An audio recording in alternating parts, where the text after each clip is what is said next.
তোর পিছনে এনিমি, এটারে মার। কি করিস তোরা? সারাদিন তো শুধু ফোন নিয়েই পড়ে থাকিস। চল ফোনের আসক্তি থেকে বের হয়ে আমরা কোথাও থেকে ঘুরে আসি। কোথায় যেতে যাচ্ছিস? চল এক কাজ করে তাহলে আমরা বসুন্ধরা গেমিং জোন থেকে ঘুরে আসি, এখানে ভালো একটা নতুন গেমিং জোন করছি।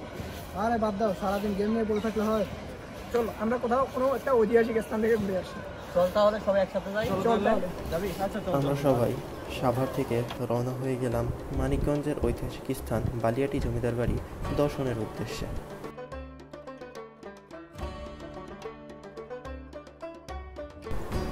আমরা এখন আছি মানিকগঞ্জের সাটুরিয়া উপজেলায়। এখান থেকে আমরা বালিয়াটি জমিদার বাড়ির উদ্দেশ্যে রওনা দেব।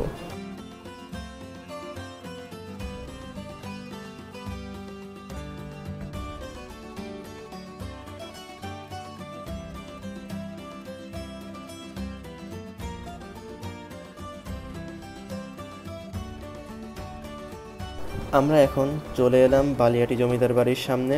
চলুন আমরা এক নজরে দেখে আসি কি কি ঐতিহাসিক স্থাপত্যের নিদর্শন আছে এই জমিদার বাড়িটিতে। বাংলাদেশের বুকে ছড়িয়ে থাকা ইতিহাস ও ঐতিহ্যের অনন্য নিদর্শনগুলোর মধ্যে এক বিশেষ নাম বালিয়াটি জমিদার বাড়ি। শতাব্দী প্রাচীন এই স্থাপত্য শুধু ইট পাথরের একটি দালান নয়, এটি এক সময়ের জমিদারদের ঐশ্বর্য, ক্ষমতা এবং শিল্প সংস্কৃতির জীবন্ত প্রতিচ্ছবি। বিশাল প্রাসাদ, সুদৃশ্য স্থাপত্য শৈলী এবং এক সময়ের জমিদারদের কাহিনী সব মিলিয়ে এটি এক রহস্যময় ও আকর্ষণীয় স্থাপনা। চলুন সময়ের পেছনে ফিরে যাওয়া যাক এবং আবিষ্কার করি এক হারিয়ে যাওয়া অতীতের মহিমা।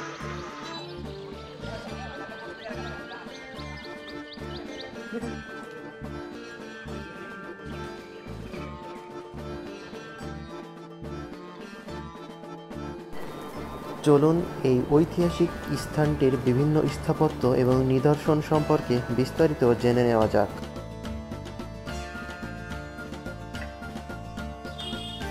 বালিয়াটি জমিদার বাড়ি রাজধানী ঢাকা থেকে প্রায় 80 কিলোমিটার পশ্চিমে মানিকগঞ্জ জেলায় সাটোয়ারী উপজেলার বালিয়াটি গ্রামে অবস্থিত। আজ আমরা আপনাদের নিয়ে যাব এক ঐতিহাসিক ভ্রমণ, যেখানে আমরা জানব জমিদার পরিবারের গৌরবময় ইতিহাস, স্থাপত্যশৈলী, জমিদার পরিবারের জীবনধারা এবং বর্তমান সংরক্ষণ ব্যবস্থা নিয়ে। বাংলাদেশের স্থাপত্যশৈলীর এক অনন্য নিদর্শন মানিকগঞ্জের বালিয়াটি জমিদার বাড়ি। এটি বাংলাদেশের অন্যতম বৃহৎ এবং সমৃদ্ধ একটি জমিদার বাড়ি, যা মূলত শতাব্দী প্রাচীন ঐতিহ্য বহন করে আসছে। জমিদার বাড়িটি 5.81 একর জমি নিয়ে বিস্তৃত। আমরা যদি লক্ষ্য করে দেখি, জমিদার বাড়িটিতে অসংখ্য কক্ষ রয়েছে, যা প্রায় 200টিরও অধিক হতে পারে। জমিদার বাড়িটির ভবনগুলোতে যদি আমরা লক্ষ্য করে দেখি, বিভিন্ন প্রাচীনকালের নকশা ফুটে উঠেছে। বাড়িটির সম্মুখভাগে রয়েছে দিঘি এবং একটি বাগান, যা তাদের বিলাসবহুল জীবনযাত্রা ফুটিয়ে তোলে। বালিয়াটি জমিদার বাড়িটি প্রায় 200 বছরের পুরাতন। এই জমিদার বংশের পূর্বপুরুষ ছিলেন গোবিন্দরাম, যে ছিলেন একজন লবণ্য ব্যবসায়ী, যার ছিল 4 পুত্র, এক আনন্দরাম, দধিরাম, পণ্ডিতরাম ও গোলাপরাম। 1790 সালে এই জমিদার বাড়ির পুনরাবর্তন করেন। বালিয়াটি জমিদার বাড়িটি সর্বমোট 5টি ব্লকে বিভক্ত, যার মধ্যে 4টি বর্তমানে বিদ্যমান এবং সর্ব উত্তরের ব্লকটি বর্তমানে ধ্বংসপ্রাপ্ত রয়েছে।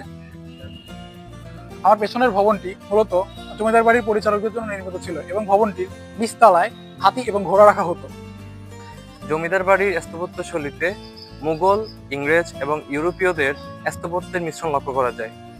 এই জমিদার বাড়ির বড় বড় দালান, উঁচু জানালা এবং দরজার নকশা আকর্ষণীয় দিকগুলোর মধ্যে অন্যতম। বালিয়াটি জমিদার বাড়ির ঠিক পেছনে একটি 6 ঘাট বিশিষ্ট পুকুর অবস্থিত, যেটা একটা সময় 7 ঘাট বিশিষ্ট ছিল, কিন্তু কালের পরিক্রমায় একটি ঘাট নষ্ট হয়ে যায় এবং এই পুকুরে একটি ক্যানেল ছিল, যার মাধ্যমে জোয়ার ভাটার পানি প্রবাহিত হতো, যেটি বর্তমানে বন্ধ আছে। জমিদার বাড়ির জীবনযাত্রা ছিল অত্যন্ত রাজকীয়।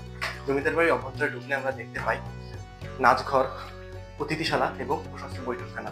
এছাড়া আরও আছে কারুকার্য গঠিত কাঠের ফার্নিচার, কারুকার্য মণ্ডিত ঝাড়বাতি এবং আরও অনেক কিছু, যা সবই জমিদার বাড়ির ঐতিহ্য এবং সমৃদ্ধির পরিচয় বহন করে আসছে। ব্রিটিশ শাসনামলে জমিদার পরিবারটি রাজনৈতিকভাবে প্রভাবশালী ছিল। তাদের জীবনযাত্রার মান ছিল অত্যন্ত বিলাসবহুল। তারা কলকাতার নবাবী সংস্কৃতির সাথে সংযুক্ত ছিলেন। জমিদাররা শুধু তাদের অর্থের দিকে নয়, শিক্ষা, সংস্কৃতি এবং বিভিন্ন জনকল্যাণমূলক কার্যক্রমেও অংশগ্রহণ করেছেন। তাদের সময়ে তারা বিভিন্ন মন্দির, শিক্ষা প্রতিষ্ঠান, বৃদ্ধাশ্রম এবং এই ধরনের বিশেষ অবদান রেখেছে তারা। 1987 সালে বালিয়াটি জমিদার বাড়িকে বাংলাদেশ সরকারের প্রত্নতত্ত্ব অধিদপ্তর সংরক্ষিত পুরাকীর্তি হিসেবে ঘোষণা করে। এরপর থেকে এর সংরক্ষণের দায়িত্ব তাদের উপর রয়েছে। তারা বিভিন্ন সংস্কার এর কাজ করে থাকে এবং বর্তমানে এর কিছু ভবন ঝুঁকিপূর্ণ রয়েছে, যা সংস্কার করা প্রয়োজন। আপনি কি মনে করেন বালিয়াটি জমিদার বাড়িটি একটি পর্যটকদের জন্য ভালো গন্তব্য হতে পারে? হ্যাঁ, অবশ্যই। আসলে বালিয়াটি জমিদার বাড়ি এটি আসলে কি বাংলাদেশের অন্যতম প্রত্নতাত্ত্বিক নিদর্শন স্থল। তো দেখা যায় যে অ্যাজ অলওয়েজ সবসময় মানুষের মাঝে একটি অ্যাফিনিটি থাকে পর্যটক স্থল, বিশেষ করে প্রাচীন যে নিদর্শনীয় স্থানগুলো আছে ওগুলোর প্রতি।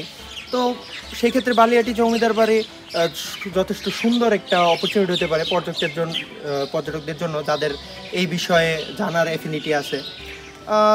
সে বিষয়ে আমি বলতে চাই যে আসলে কর্তৃপক্ষের উচিত আরও সুন্দরভাবে যোগাযোগ ব্যবস্থা বিশেষ করে আরও উন্নতি করা এবং যে বিল্ডিংগুলো যেগুলো খুবই ভঙ্গুর অবস্থায় আছে ওগুলো সংস্কার করা, যে আমাদের প্রাচীন ঐতিহ্য বজায় রেখেই আধুনিকতার ছোঁয়া এনে সংস্কার করা, যাতে ঐতিহ্যও থাকে এবং মানুষের জন্য আরও সুগম হয় যোগাযোগ ব্যবস্থা। ধন্যবাদ। জমিদার বাড়িটি সংরক্ষণের জন্য আরও অর্থায়ন ও পর্যটন উন্নয়ন প্রয়োজন, যাতে ভবিষ্যৎ প্রজন্মের কাছে এটি আরও আকর্ষণীয় হয়ে ওঠে।